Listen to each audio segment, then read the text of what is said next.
चेहरा चमक उठा। उन्होंने प्रसन्न होकर माधव को आशीर्वाद दिया।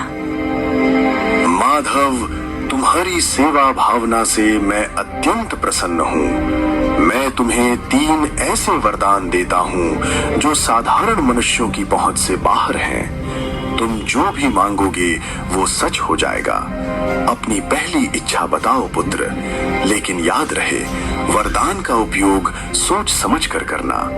धन, वैभव, आयु या शक्ति, तुम कुछ भी मांग सकते हो।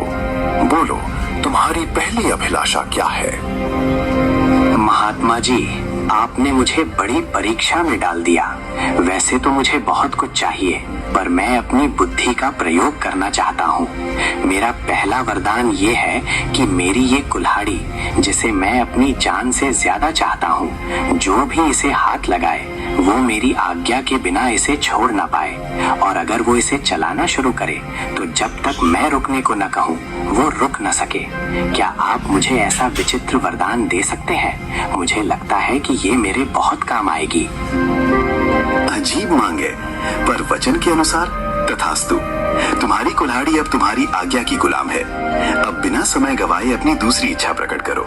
याद रखना, तुम्हारे पास केवल 2 और मौके बचे हैं। क्या तुम्हें सोने की खदानें चाहिए या फिर कोई ऐसा महल जो बादलों को छूता हो? संसार की हर सुख सुविधा तुम्हारे कदमों में हो सकती है। बस एक बार अपने मन की बात कहो और चमत्कार देखो। महाराज, दूसरी इच्छा के लिए मैं इस पुरानी लकड़ी की कुर्सी को चुनता हूँ। मैं चाहता हूँ कि जो कोई भी इस कुर्सी पर एक बार बैठ जाए वो मेरी अनुमति के बिना यहाँ से हिल तक न सके। वो इस कुर्सी से ऐसा चिपक जाए जैसे पत्थर पर लकीर। चाहे कोई कितना भी बलवान क्यों ना हो, मेरी मर्जी के बिना हो जाए।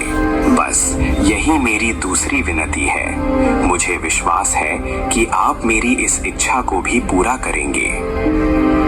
तुम्हारी सोच किसी आम आदमी जैसी नहीं है माधव। ये वरदान भी तुम्हें दिया। अब आखिरी और तीसरी इच्छा की बारी है। सोच लो, क्या तुम अपनी गरीबी हमेशा के लिए खत्म नहीं करना चाहोगे? क्या तुम्हें अपने लिए लंबी आयु यानी रोगी काया नहीं चाहिए? मैं अदृश्य हो जाऊंगा और फिर कभी नहीं मिलूंगा। अपनी तीसरी इच्छा मांगो और अपने भाग्य का फैसला खुद करो। महात्मा जी, तीसरी इच्छा के रूप में मैं चाहता हूँ कि मेरा ये जो चमड़े का पुराना थैला है, इसके भीतर मैं जो कुछ भी डाल दूं, चाहे वो कोई वस्तु हो, सोना हो या कोई जीवित प्राणी, उसे मेरे अलावा कोई और बाहर न निकाल सके। वो उस थैले की गहराई में तब तक कैद रहे जब तक मैं खुद उसे आजाद न करूं। यही मेरी अंतिम मांग है। तुम्हारी सोच किसी आम आदमी जैसी नहीं है माधव। विचित्र मांगे हैं, पर वचन के अनुसार तथास्तु। तुम्हारी तीनों मांगे पूरी हुई। याद रखना, वरदान तभी काम आते हैं जब उनका उपयोग सही समय पर हो।